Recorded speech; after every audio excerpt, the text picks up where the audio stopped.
The ads in the back of this book say there are 4 books based on the Babysitters Club movie. Most readers were probably excited about this. Me?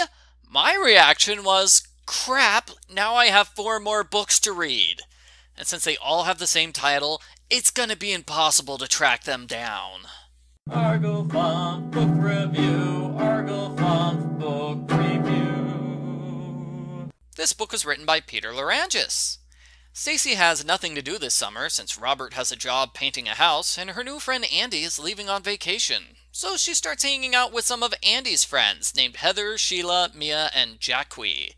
Stacey doesn't know them so well. Let's hope they're not bad girls.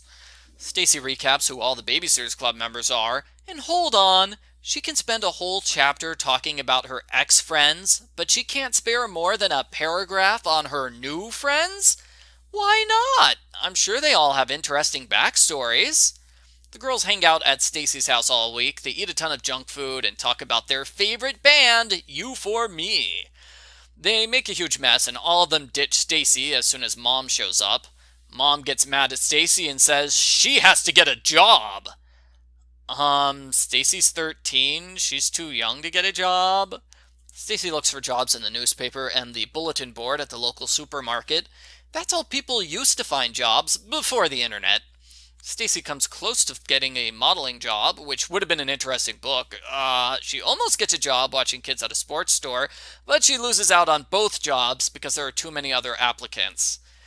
Also, didn't summer start a month ago? She's a little late to the party. Mom remembers that her clothing store has a kids center on the 3rd floor. Geez, I wish there were multiple places in my town with a free play place for kids.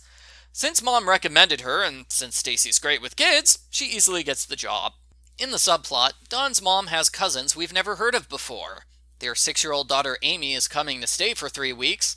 They plan all sorts of fun activities for Amy, but as soon as her parents leave, Amy throws a huge temper tantrum, and now I'm upset because they did the exact same story with Alicia in the previous book. I didn't like this story all that much the first time. I don't want to see it again. Stacey does a great job with the kids, and her friends stop by to meet her when she gets off of work. Sheila has a gorgeous scarf hidden in her bag. The friends run away from store security, and Heather closes her purse after a book disappears from her hands. Stacey wonders if her friends are shoplifters, and they're just using her as a cover. Stacey decides to ask Robert about the other girls, but he distracts her with silly stories, and then their friends show up, so she can't ask him. The girls talk about U4Me. Did you hear U4Me canceled all its Midwest concerts? They once skipped a whole weekend at Madison Square Garden because Skyla snuck away to go skiing. They don't care what other people think about them. I think that's pretty cool. I think that's pretty awful, actually. Your favorite band cancels on everyone for no reason? Those guys are jerks. The band goes on to announce a surprise concert on Saturday. In real life, concerts are planned more than 3 days in advance.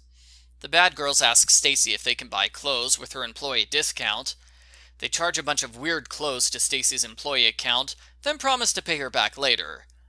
No way. If someone tried that trick on me, I would demand payment up front. The next day, the bad girls return the clothes for full price. They pocket the extra 10%. Granted, each girl only bought one thing, so they probably made $5 at most, but it's still a mean trick. Stacey is shocked, and her friends tell her to chill out. It's not a big deal that they lied to her in order to commit fraud. Yeah, it is, actually. They go to get tickets for the concert. The line is 2 hours long, and the bad girls ditch Stacey halfway through, so she's forced to wait by herself. Poor Stacey, but it's all worth it because she gets to see U4Me! Oh wait, the concert got canceled because one of the band members decided to go bowling instead. Oops! Just kidding. Mom drops the girls off at the concert. Mom calls out to Stacey, reminding her about her injection kit. Random strangers stare at Mom because it sounds like she's encouraging her daughter to do drugs in public. Their seats are super far away. The bad girls say they'll improve their vision by getting drunk. Each girl has a wine bottle hidden in a sock, hat, jacket, and shirt. Underage drinking? That's illegal! Stacey is shocked, and the girls smoke cigarettes too, so we know for sure that they're bad news. There is a lot to talk about in this scene. First of all, getting drunk doesn't improve your vision. It's more like the opposite. Second, where is she hiding a wine bottle in her hat? Why did they decide to go with wine as their drink of choice? Why didn't they tell Stacey about the wine in advance? It seems totally weird that all four of them coordinate to smuggle wine into the concert, but they didn't tell their fifth party member. If they were all planning to wear red to the concert, they would tell Stacey, right? But they didn't tell her when they bring wine, even though that means less wine for everyone. Also, why does Mom have a car with 6 seats? She is a single mom with 1 kid. She should not be able to take 5 teenage girls to a concert. Stacey can't have any wine because she's diabetic. A single sip would send her into shock. That is not true, but it sure is a handy excuse for our heroine to set a good example by not drinking. She tries to stop them, but they tell her to leave them alone. They're not hurting anyone. It's not your business if we get drunk. At first, Stacey feels like a nerd because her friends are drinking and having fun, but then they start giggling like idiots. They pick a fight with someone who tells them to shut up. Security drags them away, including Stacey, because there is a flask in Stacey's sweater. Stacey begs her friends to tell the truth and say she wasn't drinking, but they stare at her and say nothing. We never get told why the bad girls throw Stacey under the bus here. I guess it's because they're irredeemable jerks. Mom comes to pick Stacey up and she is furious. She tells Stacey her friends are using her. She needs to wise up. Also, Stacey's grounded. Stacey decides she doesn't want to hang out with the bad girls anymore, and that's it. She doesn't talk to them. They somehow know about her decision without being told. They never try to talk to her, and that's a huge disappointment. I wanted a scene where Stacey tells off the bad girls.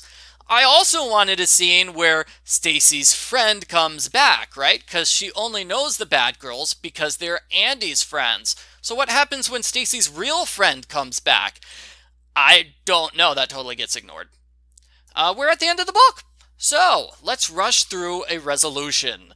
Amy runs away from Dawn's house. She ends up at Stacey's work by mistake. Stacey recognizes her and returns her to Dawn. Stacey realizes she misses the Babysitter's Club. Yeah, none of them are perfect friends, but they're way better than the bad girls. So Stacey asks to rejoin the club. Of course they take her back, even though Stacey has done absolutely nothing to deserve it. The end. Post-book follow-up. As Christy points out, Stacey quit the club because she became too involved with Robert, and she thinks the BSC members are too immature. Neither of those issues are directly addressed. She didn't stop obsessively hanging out with Robert on purpose. She only stopped hanging out with him because he got a job. Once the job is over, she's probably going to run back to him and screw up her babysitting schedule.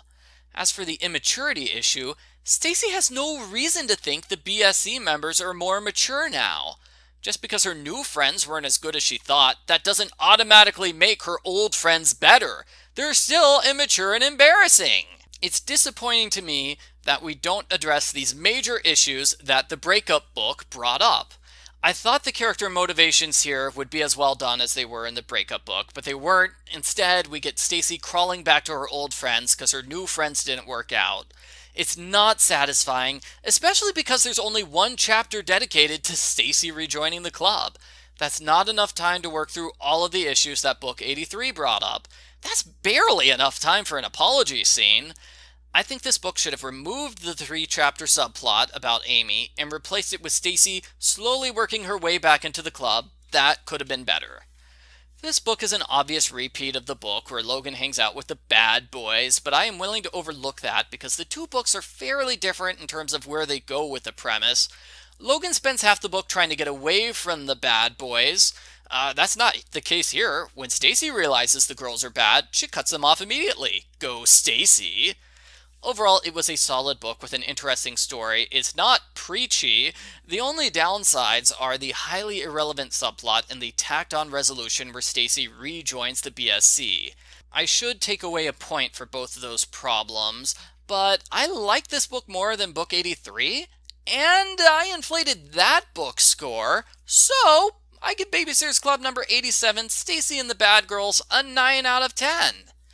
I have to say, Stacey quitting the club and rejoining the club, those were good books. I actually think I like that better than Dawn quitting the club and rejoining the club, and oh no, Dawn's gonna leave the club again. Oh, well, I have that to look forward to now.